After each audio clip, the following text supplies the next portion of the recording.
All right, well, it is a joy to be with you, and I'm looking forward to talking with you today about Puddle. So let me pray one more time, and then we'll begin. Father, I ask for your help now. Make me your vessel and your instrument. Help me to be helpful to these that listen, and we pray it all in Jesus' name. Amen. Well, it might be an exaggeration to say that the most profound analysis of and response to modernity was included in a children's fairy tale featuring talking owls, friendly giants, and depressed gnomes. But if it's an exaggeration, it's only a slight one. What Lewis accomplishes in 12 short pages, it's about 2,700 words, is remarkable. Because he not only expresses modernity's most potent objection against the Christian faith, but he also portrays the social, imaginative, and environmental factors that give that objection its power. More than that, he provocatively frames modernity as modernity. When I say modernity, don't think modernism as in like it's an ideology. Think of it as the conditions of life that we call modern, conditions of life that have obtained in particularly the West, now the whole world, over the last 150, 200 years. Okay, that's what we mean by modernity. He frames modernity as a kind of dark enchantment, vividly depicting the psychological pull of unbelief and atheism.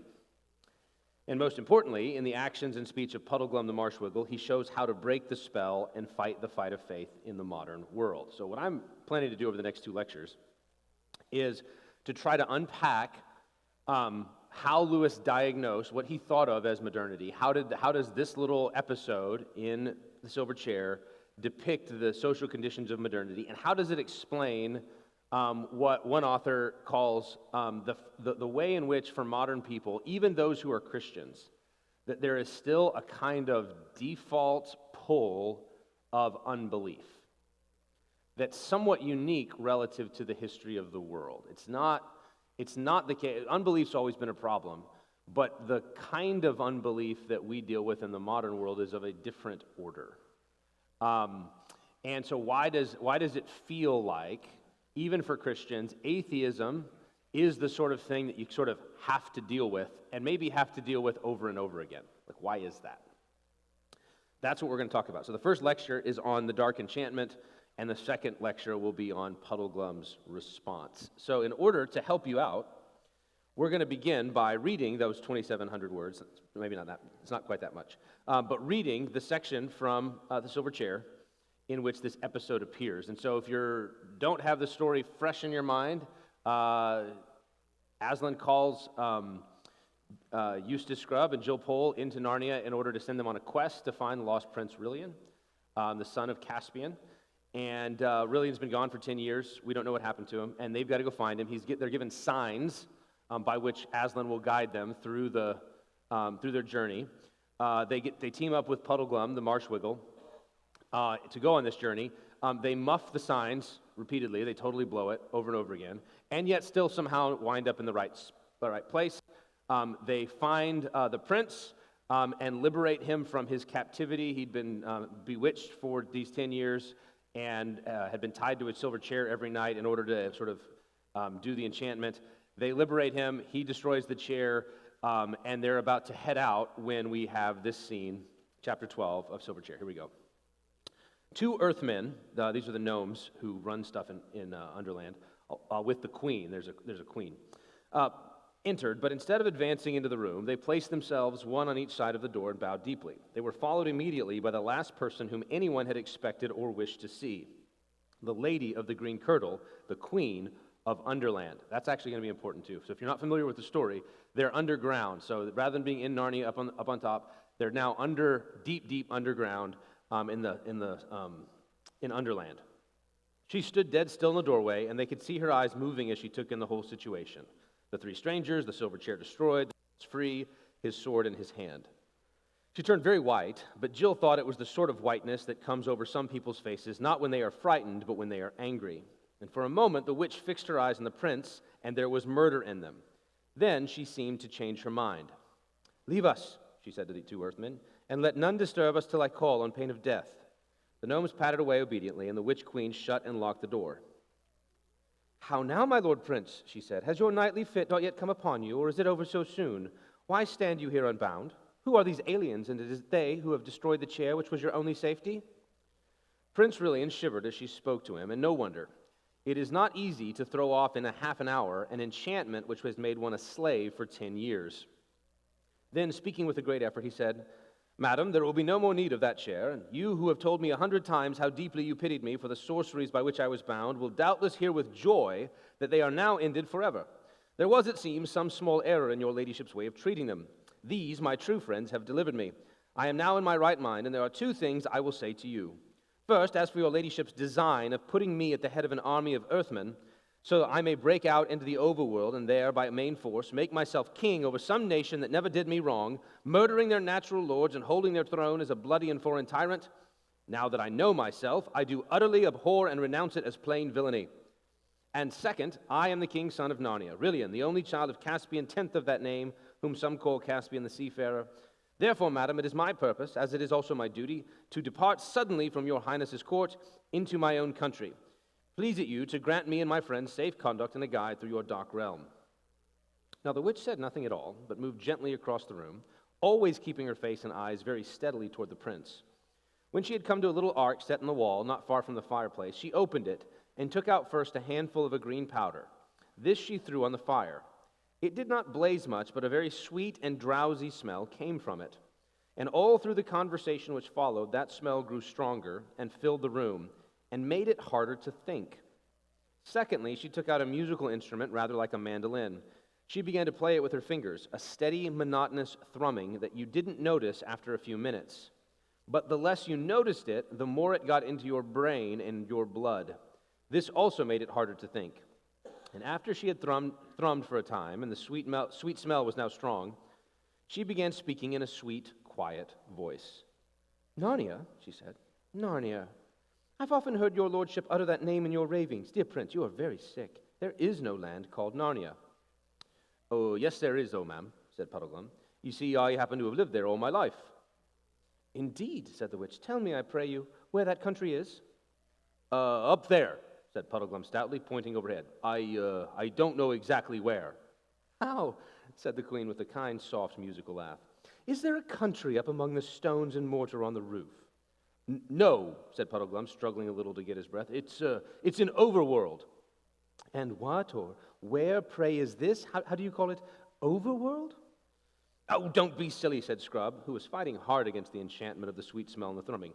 "As if you didn't know. It's up above, up where you can see the sky and the sun and the stars. Why, you've been there yourself. We met you there." "I cry you mercy, little brother," laughed the witch. You couldn't have heard a lovelier laugh. "I have no memory of that meeting, but we often meet our friends in strange places when we dream, and unless all dreamed alike, you must not ask them to remember it." "Madam," said the prince sternly, "I have already told your grace that I am the king's son of Narnia." "And shalt be, dear friend," said the witch in a soothing voice, as if she was humoring a child, "shalt be king of many imagined lands in thy fancies." "We've been there too," snapped Jill. She was very angry because she could feel enchantment getting hold of her every moment. But of course, the very fact that she could still feel it showed that it had not yet fully worked. "And thou art queen of Narnia too, I doubt not, pretty one," said the witch in the same coaxing, half-mocking tone. "I'm nothing of the sort," said Jill, stamping her foot. "We come from another world." "Why, this is a prettier game than the other," said the witch. "Tell us, little maid, where is this other world? What ships and chariots go between it and ours?" Of course, a lot of things darted into Jill's head at once. Experiment house, Adela Pennyfather, her own home, radio sets, cinemas, cars, airplanes, ration books, and queues. But they seemed dim and far away. Thrum, thrum, thrum went the strings of the witch's instrument. Jill couldn't remember the names of the things in our world, and this time it didn't come into her head that she was being enchanted. For now the magic was in its full strength. And of course, the more enchanted you get, the more you feel that you are not enchanted at all. She found herself saying, and at the moment it was a relief to say, "No, I suppose that other world must be all a dream." "Yes, it is all a dream," said the witch, always thrumming. "Yes, all a dream," said Jill. "There never was such a world," said the witch. "No," said Jill and Scrub, "never was such a world." "There never was any world but mine," said the witch. "There never was any world but yours," said they. Puddle was still fighting hard. "I don't know rightly what you all mean by a world," he said, talking like a man who hasn't enough air. "But you can play that fiddle your fingers drop off, and still you won't make me forget Narnia, and the whole overworld too. We'll never see it again, I shouldn't wonder. You may have blotted it out and turned it dark like this, for all I know. Nothing more likely. But I know I was there once. I've seen the sky full of stars, and I've seen the sun coming up out of the sea of a morning and sinking behind the mountains at night, and I've seen him up in the midday sky when I couldn't look at him for brightness." Puddleglum's words had a very rousing effect. The other three all breathed again and looked at one another like people newly waked.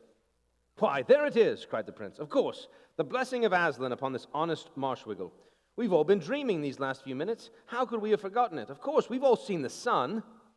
"By Jove, so we have," said Scrub. "Good for you, Puddleglum. You're the only one of us with any sense, I do believe."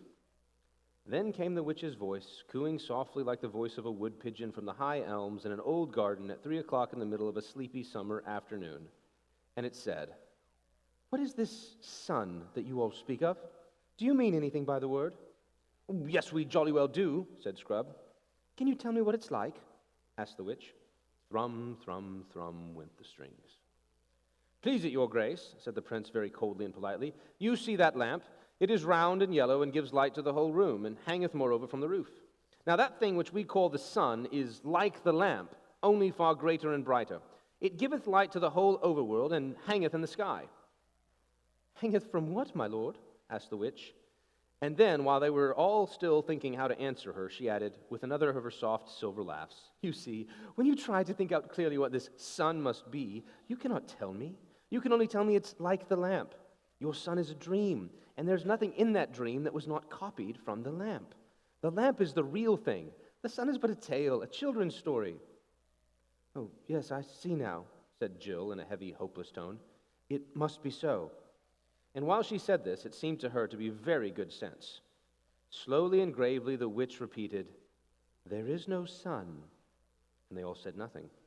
And she repeated in a softer and deeper voice, "There is no sun." After a pause and after a struggle in their minds, all four of them said together, "You are right, there is no sun." It was such a relief to give in and say it. "There never was a sun," said the witch. "No, there never was a sun," said the prince and the marshwiggle and the children. Now, for the last few minutes, Jill had been feeling that there was something she must remember at all costs, and now she did. But it was dreadfully hard to say it. She felt as if huge weights were laid on her lips, and at last, with an effort that seemed to take all the good out of her, she said, "There's Aslan." "Aslan?" said the witch, quickening ever so slightly the pace of her thrumming. "What a pretty name. What does it mean?" "He's the great lion who called us out of our own world," said Scrub, "and sent us in this to find Prince Rilian." "What is a lion?" asked the witch. "Oh, hang it all," said Scrub. "Don't you know? How can we describe it to her? Have you ever seen a cat?" "Oh, surely," said the queen. "I love cats." "Well, a lion is a little bit, but only a little bit, mind you, like a huge cat, with a mane. Well, it's not like a horse's mane, you know. It's more like a judge's wig, and it's yellow and terrifically strong." The witch shook her head. "I see," she said, "that we should do no better with your lion, as you call it, than we did with your sun. You have seen lamps, and so you imagined a bigger and better lamp and called it the sun. You've seen cats, and now you want a bigger and better cat, and it's to be called a lion. Well, 'tis a pretty make-believe, though to say truth, it would suit you all better if you were younger. And look how you can put nothing into your make-believe without copying it from the real world, this world of mine, which is the only world. But even you children are too old for such play. As for you, my lord prince, that art a man full-grown, fie upon you! Are you not ashamed of such toys? Come, all of you, put away these childish tricks. I have work for you all in the real world. There is no Narnia, no overworld, no sky, no sun, no Aslan. And now to bed all, and let us begin a wiser life tomorrow. But first to bed, to sleep, deep sleep, soft pillows, sleep without foolish dreams." Now, we'll come back to Puddleglum's defiance in a moment, but let's get clear on the nature of the enchantment. And we'll explore it under 4 headings: the argument, the rhetoric, the mythological background, and the environment, or the atmosphere. So let's begin with the argument. The witch's major claim is pretty simple. Narnia and overworld is a fiction. It's a fantasy, a fairy tale. It's not real. The question then is one of realism. What is real? The real world here is set in opposition to the dream world, filled with sun, moon, stars, Narnia and Aslan. Those are merely make-believe, satisfying some childish wish fulfillment fantasy. So in her telling, the witch is a committed realist, insisting that the prince, the children, and the marshwiggle set aside their juvenile fairy tale games and live and move and have their being in the real world, this world of mine, which is the only world. After all, there's work to do in this real world. Now, in response to the hero's insistence that Narnia and the sun and Aslan are real, the witch engages in a subtle game of debunking, of unmasking. And you can view her arguments from two angles. You can either view it in terms of projection or reduction, okay? And they go hand in hand. So on the one hand, she argues that the sun and lions are merely projections of lamps and cats. So if you start from the thing in quote-unquote the real world, in Underland, and you move up to the make-believe, that's projection. The sun is a projection of a lamp. A lion is a projection of a cat. Or you could come at it the other way, and if you started with the lion and the sun, it's a reduction. You reduce the lion and the sun to lamps and cats. And of course, this whole premise is built on a basic fact, the similarity between the sun and the lamp, and the similarity between the lion and the cat. And that's a comparison, a connection that the heroes themselves recognize. Yes, that's what they are like each other. In this way, her argument then is a form of reductive realism. In the modern world, we call this scientific reductionism. It's the view that all of reality can be reduced to its material causes, the causes that science is able to study. The world and all it contains is simply chemicals in motion, atoms banging about, molecules flying every which way, some of them singing, some of them fighting, some of them praying and eating. That's what flying molecules like to do. Now, some philosophers have labeled this reductionism nothing buttery, since everything that we see and know is nothing but a mixture of matter and motion. Humans are nothing but sacks of protoplasm. Children being smaller and cuter sacks, more like baggies of protoplasm. Love is nothing but a chemical reaction in someone's brain designed to facilitate the survival of the species, procreation. Far from being man's best friend, a dog is nothing but the current product of random evolutionary processes that are leading us nobody knows where. We know that we're in the presence of nothing buttery when we begin using words like only and merely. Like, oh, that's only an evolved instinct. That's merely chemicals in the brain. That's nothing buttery. Now, the unseen but very real opponents that Lewis is engaging with are 19th and 20th century thinkers who sought to undermine Christianity, especially, through what's called the psychogenetic method. Psychogenetic method. And it's associated with thinkers like Ludwig Feuerbach, Sigmund Freud, and still survives in various forms today. In fact, I think a lot of the new atheists of the last 20 years or so ago would have been very much in this frame. So these thinkers argued that human beings have created God in our own image, as a projection of our own yearnings, needs, and desires. So Feuerbach famously said that if man were a being of the birds, God would have wings. If man were a being of the birds, God would have wings. Why? Because if you have wings, then you're going to project big wings into the sky. In this sense, the Christian God, according to Feuerbach, is simply another man-made idol and should be toppled so that man can learn to believe in himself. And so the basic goal was to replace God with man, urging people to give up their childish ways and grow up into adulthood. Sound familiar? Now, since God is merely a projection of human ideals, that's the assumption, the psychogenetic method sought to identify what human needs were met by a belief in God, explain the origins in terms of those needs, and thereby undermine the belief's validity, cause its power to dissipate.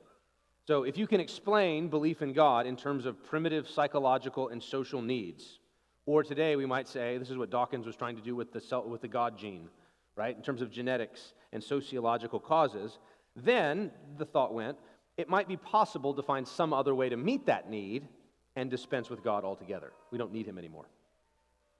Now, the force of that argument, again, comes from two things. The similarity between the lower thing and the supposedly higher impulse in reality, and also a particular view of which one was original and which one was a copy. Okay? So Lewis actually wrote an essay in which he summarized it. So listen, this is a longer quote, but listen to him talk about. Here he's talking about natural things versus supernatural and the way that they have this similarity. Put in its most general terms, our problem is that of the obvious continuity between things which are admittedly natural and things which, it is claimed, are spiritual. It's the reappearance in what professes to be our supernatural life of all the same old elements which make up our natural life. If we have really been visited by a revelation from beyond nature, is it not very strange that an apocalypse can furnish heaven with nothing more than selections from terrestrial experience, crowns, thrones, music? That devotion to God can find no language but that of human lovers, and that the rite whereby Christians enact a mystical union should turn out to be only the old familiar act of eating and drinking.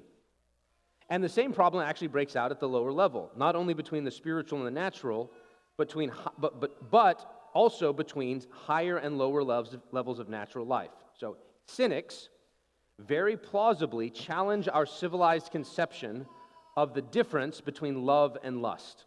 What's the difference between love and lust? By pointing out that when all is said and done, they usually end in what is physically the same act. There's no difference between love and lust. They similarly challenge the difference between justice and revenge on the ground that what finally happens to the criminal is the same.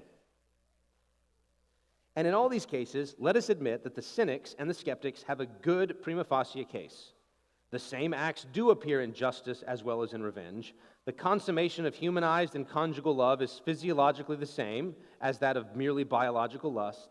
Religious language and imagery, and probably religious emotion too, contains nothing that has not been borrowed from nature. So that's the problem, is the similarity that we see, and so one of them can be reduced to the other. One of them is a projection of the other. Now, if you take that and then you say, okay, give another example. Freud famously argued that this is how belief in God came about. When you're a child, you're dependent upon your parents. And you come to see them, and especially your father, as a strong protector who provides you with food, shelter, safety, and security. But as you grow up, you discover your father is not as all-powerful as you thought, that he has failures and weaknesses too. But in realizing the weaknesses of our earthly fathers, we still have a psychological need for security and provision. We want to know that someone strong and loving is looking out for us. And so we project our fathers into the sky and invent our Father who's in heaven, giving ourselves the illusion of control and safety. So good things that happen to us are because God is loving and approving of us. Bad things are owing to his anger and judgment. And so Freud says that's where it came from. And so let's put this childish belief in God behind us. We know that it comes from these needs. And now through science and technology, we can grow up. We can stand on our own 2 feet. Now note the parallels there between Feuerbach, Freud, and the Green Lady. Right? For Freud, God the Father is simply a copy and projection of earthly fathers. Just as for the Green Lady, the sun is a fictional copy and projection of the lamp, and Aslan the lion is simply a bigger and better cat. That's the structure of the argument. Now, that argument is often buttressed, that realism, reductive realism, that nothing buttery, is often strengthened by a narrative of disenchantment. Disenchantment. So you hear a lot about this today. So the idea of the disenchantment narrative is this. In the old days, people used to experience the world as magical.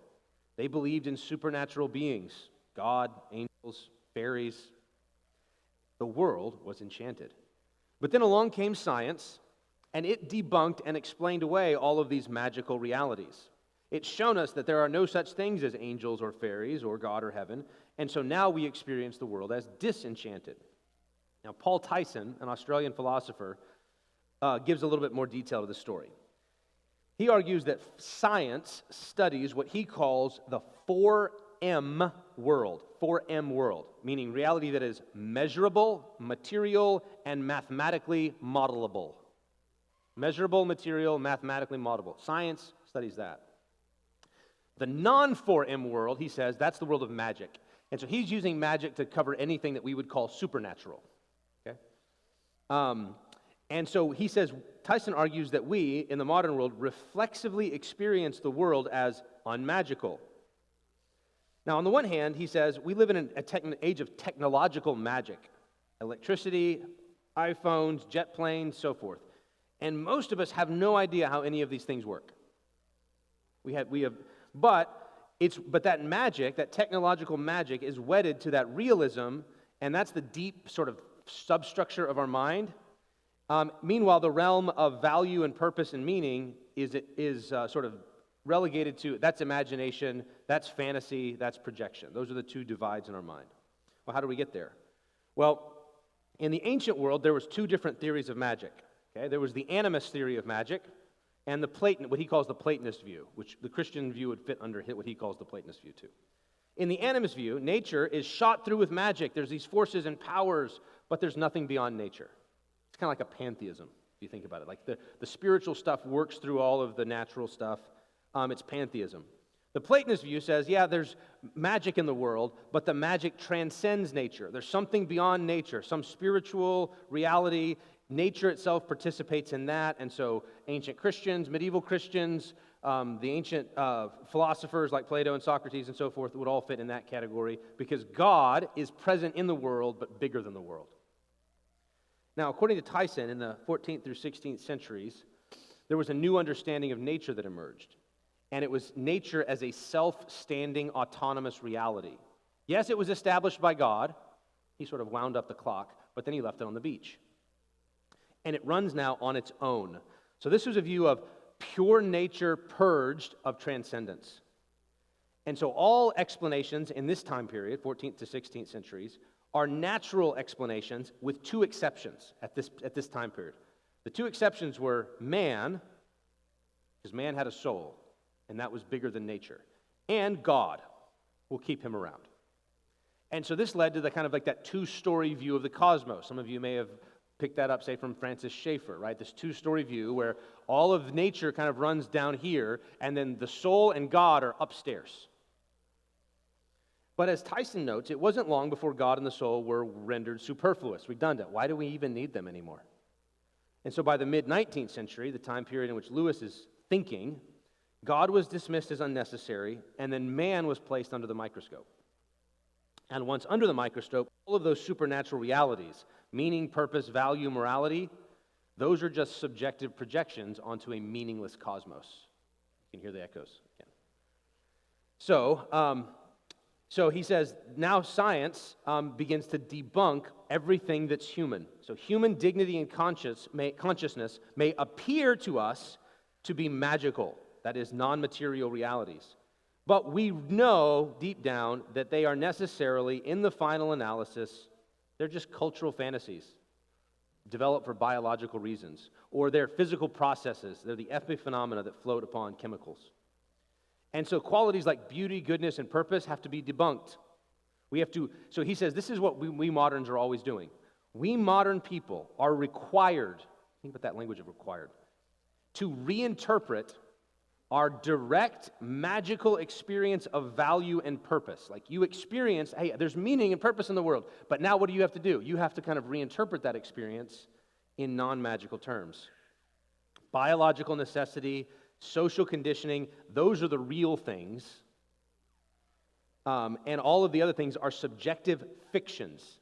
Listen to that. That's what we call them, subjective fictions produced by these real material causes. And so you can hear the overlap with the witch.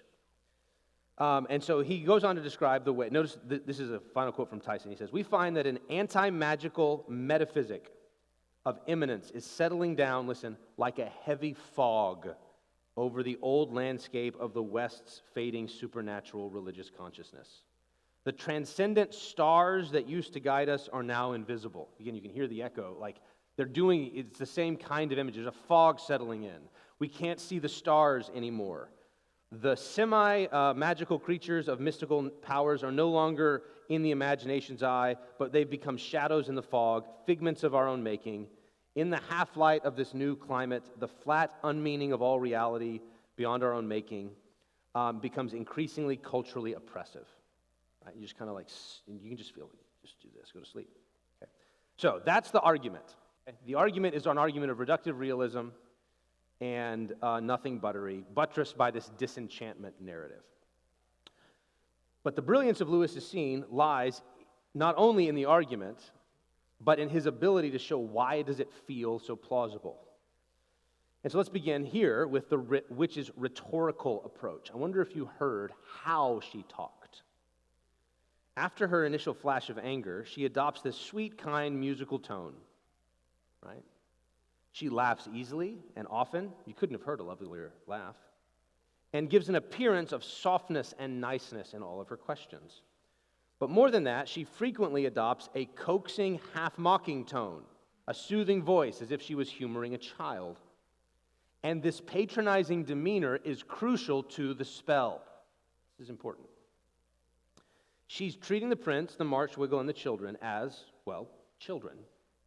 She's patting them on the head for their vivid imaginations and make-believe, all while softly rebuking them, with a lovely laugh, for their childishness, and demanding it's time to grow up and put away childish things. Now, the real-world counterpart to that, what's the parallel in our situation, is the mockery and scorn heaped upon those who continue to believe in God and heaven and hell and the gospel by those who have grown out of it. So when Puddle insists that Narnia is real and up there, the witch responds with, "Is there a country on my roof?" This is the same thing when Lewis writes an essay on this, when the Russians went into space for the first time, they sent somebody up. When he came back, they announced, God is not real. God does not exist. We went up and looked, we did not find him. So while often lacking the witch's playfulness, contemporary unbelievers regularly patronize and deride those who continue to cling to the crutch of Christ. Right? So think of the way that a term like sky daddy is deployed, not primarily as an argument, but as a rhetorical dismissal. I don't need to take you seriously because you believe in a sky daddy. Okay? Oh, you need your little sky daddy. Right? That sort of tone, right? And there's two different forms that this takes, corresponding roughly to what I call the new atheists and the nice atheists. Okay? New atheists were those like Dawkins, Hitchens, Dennett, Sam Harris, who were popular for a hot minute, kind of fallen out of favor. But those new atheists were very scornful. They were overtly hostile. They knew who their enemy was, and they mocked it and dismissed it overtly. Okay, that's the new atheists. What I've called the nice atheists are those who substantively have the same beliefs as those guys, but now recognize that religion has some social utility, and so maybe we should keep it around. So we should be nice to these religious believers for a minute. So in this category, I put guys like Jonathan Haidt. If you've ever read anything by Jonathan Haidt, Righteous Mind, he's not a believer, but he's friendly, right, and wants to understand believers. I think Jordan Peterson kind of falls into that category as well. There's others that kind of, that space where there's a respect and regard for religion, but if push came to shove and you said, hey, between the two of us, right, we believe that he actually rose from the dead, you think it's a cool mythic story that helps us cope with the hardship of life, who's the more grown-up one? Who's the adult in the room? And for Peterson, it's going to be him, right? You still think it's real, just like your kids might still believe in Santa Claus. But he's just recognizing, Santa Claus actually is a fun thing, and it's a good little story, right? So that kind of mentality. It's that, again, that mocking. So the nice atheists patronize with indulgence and kindness in the way that the witch does. Now, why does this work? Why is this important? Well, that rhetoric appeals to the natural human desire to be taken seriously. Human beings, right, want to be seen as mature, as grown up. And you catch a glimpse of our own anger at being patronized when Jill stamps her foot when the witch mockingly says, "Art thou a queen of Narnia too?" Right? So, "Oh, you're a child of the king, that's cute." Right? That sort of tone, and how do we respond? No, right? We get angry at it. Okay? None of us like to be laughed at. We don't want to be mocked or treated with dismissal. And so if we can be conditioned into regarding Christianity as juvenile and silly, we are halfway to giving the whole thing up. But beyond the argument and the tone, Lewis insists there's something more that makes the arguments potent. The incense and the thrumming, the smells, the bells, the drowsy scents, and the mood music, there's something in the air that puts us under a spell. Now, I want to just really flag here, I think this is one of the more profound things that Lewis does. Notice that Lewis frames modernity not in terms of disenchantment, but as a dark enchantment. And I think this really matters. For Lewis, the standard narrative, that narrative that I relayed, we used to think the world was enchanted, but we lost it because science and technology told us what was truly real. Lewis says that's not what happened. That's not the story. Rather, we experience the world as unmagical because we have been put under a spell. Lewis speaks this way in The Weight of Glory. You remember that famous, it's the mud pies in the slums sermon? And in that, he's basically talking about this inconsolable secret, this desire we have for something we know not what. And he talks about how they come to us through different means, through nature and through our memory and our childhood and all these things. And he says, they are not the thing itself. They are only the scent of a flower we have not found, the echo of a tune we have not heard, news from a country that we've never yet visited. And it's kind of this like evocative language, right? And so then he follows it up with this, listen. Do you think I'm trying to weave a spell? Perhaps I am. But remember your fairy tales. Spells are used for breaking enchantments as well as for inducing them. And you and I have need of the strongest spell that can be found to wake us from the evil enchantment of worldliness which has been laid upon us for nearly 100 years. Hear it? This is what Lewis is talking. What is this evil enchantment of worldliness? He goes on to note that our entire educational system, all of our modern philosophies are devoted to silencing our desire for another world and seeking to convince us that the good of man is to be found on earth. Or in the witch's terms, there is no world but mine. Now, to understand this, we have to get two things in play. The first is what Lewis calls the myth of universal evolutionism. So part of what makes this work is this background noise, right? The mood music, the soundtrack of modernity, the soundtrack of unbelief is the myth of evolution. What does he mean by that? It's the idea that small, feeble things perpetually turn themselves into large, strong, and ordered things. That's the basic germ of the idea. Small things become big, complex things. Simple things become complex, small becomes big. That's the idea. That the very formula of the universal system, how does the reality work, is from imperfect to perfect, from small beginnings to great endings, from rudimentary to elaborate. People find it natural to think that morality springs from savage taboos. Adult sentiments spring from infantile sexual maladjustments. There's Freud. Thought springs from instinct. Mind springs from matter. Organic springs from inorganic. Cosmos from chaos. Listen to what he says. This is perhaps the deepest habit of mind in the modern world. Like, that's the deepest habit of mind. That's the way everything works. In science, Lewis says, evolution, if you're talking to a biologist, is a theory about changes, but in the myth, it's a fact about improvements. Not just changes, but improvements. Lewis summarizes in one particular place, he summarizes the great myth, and I won't read this because we won't have time, but he basically presents the story of the cosmos, sort of the Carl Sagan kind of story of the cosmos, in a very epic fashion. So to summarize it, he's like, there's this infinite void and matter's endlessly moving about, and then by a millionth chance, all of a sudden, conditions at one space and time bubble up into this tiny little thing called organic life. First virus or bacteria pops up. Right? And at first, everything's against the infant hero, right? Everything's going to kill it.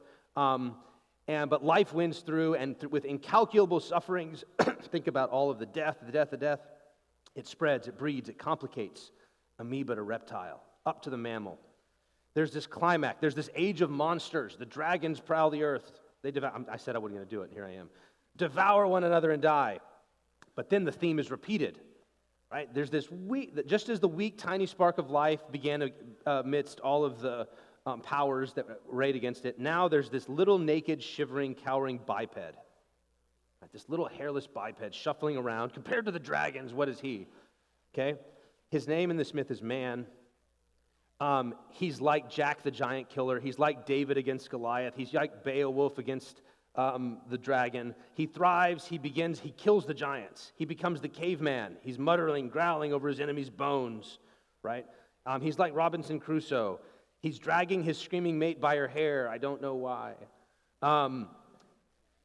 But these are only the growing pains. Then he becomes true man. He masters nature. Science arises, gets rid of all those superstitions, and then passing over millennia and millennia and millennia, a race of demigods now rule the planet, maybe the galaxy. They're perfected by our psychology, our psychoanalysis, our education, our economics. Man has ascended his throne. He's become God. And so now it's glory, right? But all along in the background, that old darkness, right, was looming. We've forgotten about nature in the background gnawing away, out of the reach of human power. The sun will cool. All suns will cool. The universe will run down. Life, every form, will be all of a sudden snuffed out, banished without hope of return, and it will all go back to nothing. And here's what Lewis says about this. He's like, that is one heck of a story. Like, as a story, he's like, that's kind of epic. It's got everything you want in a story.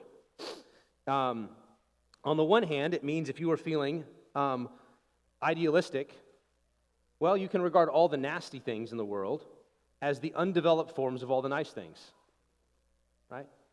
On the other hand, so vice is only undeveloped virtue, egoism is undeveloped altruism. On the other hand, if you're feeling, you can debunk all the respectable things by saying, those are just elaborations of base things. Love's just an elaboration of lust. So you can, it's very flexible. You can use the myth however you want to use it. And it gives us everything the imagination craves. Irony, heroism, vastness, tragic close. Lewis says, it appeals to every part of me except my reason. He's like, when I look at it as a story, I'm like, that is a heck of a story. He says, that myth is dead for me, but we have to be careful that we don't debunk it in the wrong way. He says, we must not fancy that we are securing the modern world from something grim and dry, something that starves the soul. Oh, no. That myth, he says, it is our painful duty to wake the world from an enchantment. There it is. That myth is a part of that enchantment. It's the deepest habit of the modern mind, and it places us under enchantment. Or rather, it's the background noise, it's the soundtrack that makes that argument of the witch plausible. And so when you then come back to that, with that in the background noise, what is the witch doing in the narrative? Well, she's asking the children to recite their catechism. There is no sun. There is no sun. There never was a sun. There never was a sun. This is familiar to all of us, right? Consider the way that our society catechizes us in the myth of evolutionism, always framing scientific and historical claims in the light of that universal narrative, vast stretches of time and distance, billions and millions, words like that overawing our imagination, and the assumption that saying this evolved from that somehow explains something. And I don't want to underscore the imaginative thing here. I assume that most of us in this room probably believe in a young earth creation, okay? But I want you to just think try this out as an experiment, okay? Actually, just for a moment, believe that. Try to believe that the universe, everything that is, everything that is 6,000 years old. What does it do to all of these other pieces of your imaginative furniture, the cavemen and the dinosaurs, galaxies, nebulae, all of those things that sort of float, if you go, I need to squeeze those into 6,000 years. I need to go 2,000 years back to get to Jesus, 2,000 more to get to Abraham, 2,000 more to get Adam a week after his birthday. What does it do to your imagination? All of a sudden you're like, I've got to fit in, right, the Mesoamerican civilizations and all of those Chinese dynasties somehow into that little window. Wow. It feels a little disorienting. Why? Because you've been taught well. You've been catechized. So, we have an argument, it's all projection, rooted in this reductive realism of nothing buttery, supported by mockery, patronizing mockery, and this evolutionary catechism. Okay? The last piece that I want to mention here is what Lewis says, the reason that this odd idea commends itself to us is that we've experienced it or seen it happen. Two instances that everybody acknowledges of this kind of evolutionary myth. First, he says we see individual organisms doing it. Acorns become oak trees. Grubs become insects. Eggs become birds. Every man was once an embryo. Okay? And he says the second, and he says this weighs very much in the popular imagination, is everyone has seen evolution happening in the history of machines. We all remember when locomotives were smaller and less efficient than they are now. Okay? And if you can just fast forward, like this thing right here, right? It's constantly evolving. And you can just set them up. You can just look at the original iPhone, and then you can look at the modern one, and you can see like, wow, the little thing, the rudimentary thing got better, right? You can look at your airplanes. You can look at your vehicles. You can look at, right, all of these sort of things you can look at, and you can sort of see like, yeah, they're constantly changing and improving. That, Lewis says, works on our imagination and makes that argument sound plausible. So here's the last bit that I want to bring in to the picture.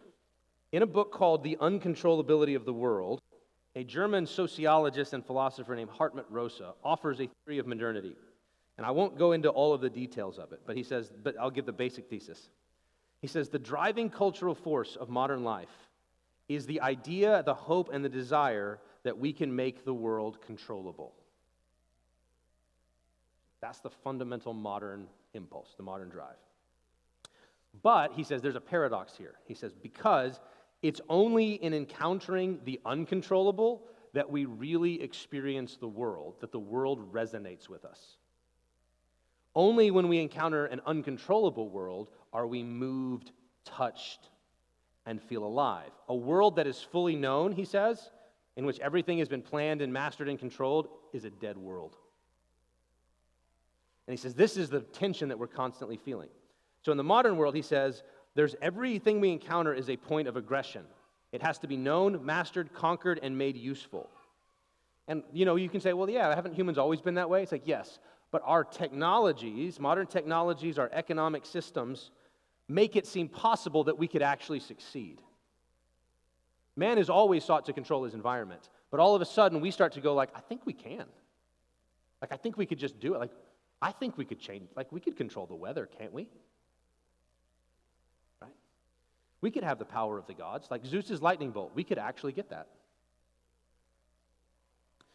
And so in such a world, everything that we encounter must be optimized. Rosa says, everyday life revolves around an ever-growing to-do list. And all the people said, amen. Modern society is stabilized through constant escalation. And there's a number of elements to this. He says what we often see as a lust for more and more, like you think about the acquisitiveness of modern life, like everybody wants more and more and more. He says that's actually driven not by a lust for more, it's driven by a fear of having less and less. That underneath that, like, I got to keep up, is if I don't, I'm going to fall behind because everything's going to leave me behind and we're going to get stuck. Everything is accelerating. Everything is being optimized. So we live in a state of anxiety about being left behind.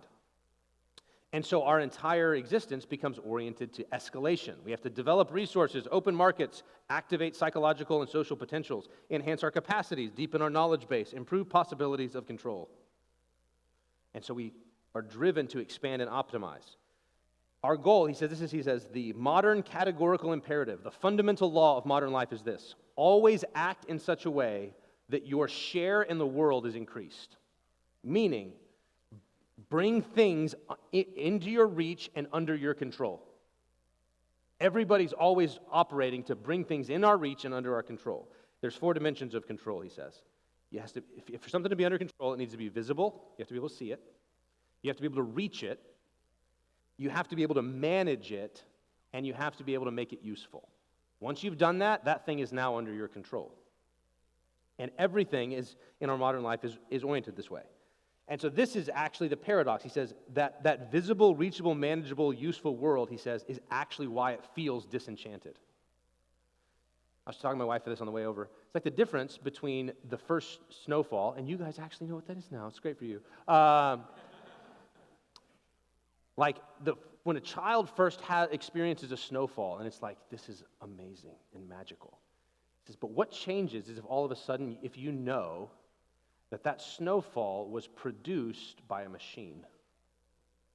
Does it kill the magic? Right? Or you can think about the way that all of our expectations, this is another thing we're talking about, like we're on vacation, right? We're heading on vacation. And the way that we put this certain kind of pressure on vacation, like we're going to the safari and we're going to see a lion and it's going to be magical, you hear me? Right? Okay. Right? We put these pressure because we spend all this money and it's got to be condensed and we're going there and we're going expectant, but like the more that you try to make it happen, what happens? It doesn't. It doesn't happen. And all of our modern world is like this. We're always trying to make things controllable that at their essence are not. And Rosa says that's the fundamental thing about modern life. And so you get the revenge of the uncontrollable. All of a sudden you kind of squash it and things break out. So what does this have to do with Lewis? Well, another thinker, a friend of mine named Joseph Minnick, says that the reason in the modern world, and I'm going a little over of our time, so forgive me, that this is good. We're almost done. Almost done with this first one. The second one may be shorter too. Minnick says that in the modern, he talks about the modern problem of divine absence. The modern problem. And he says, you say modern? It's like, yeah. In the ancient world, right, divine absence has always been a problem. The Psalms, how long, O Lord, will you forget me forever? Where are you, God? Why have you forsaken me? That's an ancient thing. What do you mean modern? The modern problem is distinguished from the ancient one, is this, the natural ease with which modern people move from divine silence and absence to divine non-existence.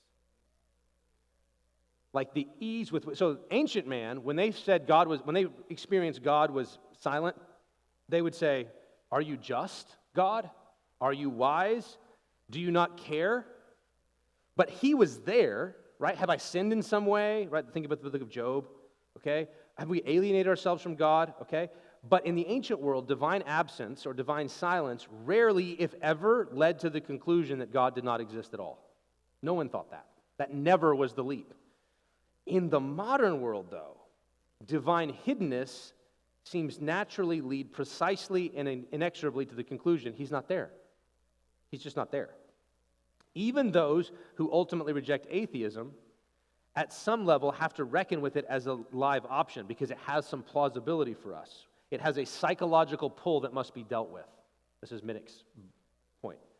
And so he says, look, there's this subtraction theory, we've talked about it. God used to explain reality, but then science did, and so God is now unnecessary, we don't need him, and there's sort of like the God of the gaps. He fills in the gaps, but science is growing and growing, and he's getting smaller and smaller, and so we just kind of anticipate at some point we're going to figure out how it all works. Even if we don't know now, it's in principle knowable by humans, and if it's knowable, it will be controllable. If it's controllable, we don't need him. He's not there. But then what Minnick goes on to say is, he says, what has changed for us in the modern world is the background noise. And you go, oh, wait a minute. Lewis has something to say about this. He says that modern technoculture, and here's the connection to Rosa, fosters certain kinds of habits of mind in us. So this is the way that our technologies form and frame our lives. He says, this is a quote, modern technoculture renders unbelief a living option by posturing us toward reality in such a way that it seems devoid of immaterial dimension. How? Well, science has delivered. It's been fruitful, and it's enabled us to predict things and control things. So again, just like Rosa. But it postures us toward reality in such a way that we begin to, all of our devices, all of our technologies basically lead us to orient to reality as though it's stuff which humans can manipulate for their own purposes. It has no integrity of its own, and there are no other agencies on the other end pushing back. Everything can be sort of bents to human will. And everything in our experience, like literally this entire room is communicating that to you right now. Right? Like even just the fact, like you think, one of the easy examples is, you can make it, no matter where you live on planet Earth, you can make it to where if you're indoors, the temperature is constant year-round. What does that communicate? What is that, just that fact of life, right? And like you husbands and wives, you fight over, like, which, is it going to be 68? Is it going to be 74? Like, which one's it going to be? And it depends, right? But it's like, that's actually something we can decide. Like, it's just going to be 68 all the time now. That's just the temperature, period. And then what we do is we can do that indoors. We could probably do that outdoors. Just have to figure out the right levers to pull. But it communicates to us that the world is just stuff that we can manipulate for our own purposes. There is no other agency out there that's pushing back. And so we're catechized, background noise, right? That all of a sudden when someone comes along and says, look, I mean, God just doesn't, it's just projection. It's just a projection. We go, that kind of makes sense. Because we've been catechized. We have the soundtrack, the mood music of atheism is just constantly playing in the background. So he says, the world, this is Minnick, we're almost done. He says, the world that we encounter is a world for me. I don't find myself in a big, mysterious world suffused with agencies to which I am subject and I have to navigate around them. Instead, I find myself in a world almost entirely, this is a good phrase, toolified. Toolified, meaning turned into a tool. Everything has been instrumentalized. A world of my own subjective agency and an increasingly silent cosmos, and a silent cosmos has no speaker. And so Minnick goes on to note that in that disenchantment thesis, the basic idea that Max Weber, who was the guy who came up with that disenchantment narrative originally, he says the disenchanted attitude is simply this: I can know if I want. That's the attitude. If I want, I can. Like you don't. Like there's lots of things you don't know, but But you go. But if I wanted to, I could. Like I could just Google it. I don't know how. I don't know that, but somebody does. It's out there, and I can know it. It's all within my reach. And then you take it a step. I can know if I want leads naturally to I could control it if I want. And that sense of control communicates, right, that the only real things are controllable things. The only real things are controllable things. What's the real world? It's the world of human control, which means that God's not real. You can't control him. Angels, not real. You can't control them. Demons, also not real. Fairies, just pick it. Anything like that, right? It's outside of control. It doesn't exist. Everything then becomes subject to debunking. And the holdouts, right, are simply because we've not gotten all the way there yet. So we've been shaped to perceive reality this way by the technological order that we imbibe every day. And it makes us believe, right, that the things that are manipulable, observable, and visible are the only real things. The last thing I'll say is just notice in the story the psychological relief that the children experience when they finally give in. Right? It feels to them like they're actually coming home to the way the world really is. It makes great sense when they finally repeat the catechism or they finally say, you're right. Notice even that there's a kind of necessity to it, right? When Jill finally says, it must be so. Right? Heavy, hopeless tone, but a kind of like resignation to, I guess that's the way it is. It must be so. There's a necessity. Everything has been building, and all of the water is running downhill. Now, that's the experience in the story. I would just add, and we can talk more about this in the Q&A, that there's another kind of response that Christians in particular typically feel on the way, and it's the struggle, the doubts, and the anxieties, and the intense horror of a cosmos like that. That's another response. It doesn't just feel like relief. It feels like a fight before that. Before the relief comes a fight.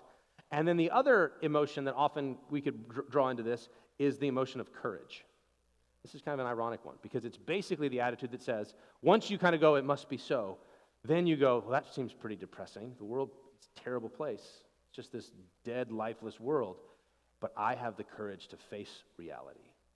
And there's a kind of like, I'm man enough. I can take it. Atheism, like I can bear that burden. Everybody else needs their fairy tales, but I'm strong enough and powerful enough and have the psychological fortitude to stand against an indifferent cosmos and say, yeah, I know that that's what you are and I don't care. Those three emotions, the relief, the horror, and the courage, are three responses that people experience in light of this. So we'll take a break, and what time? 10:30. We'll come back at 10:30, and we'll pick up there with how does Puddle Glum respond to that reality.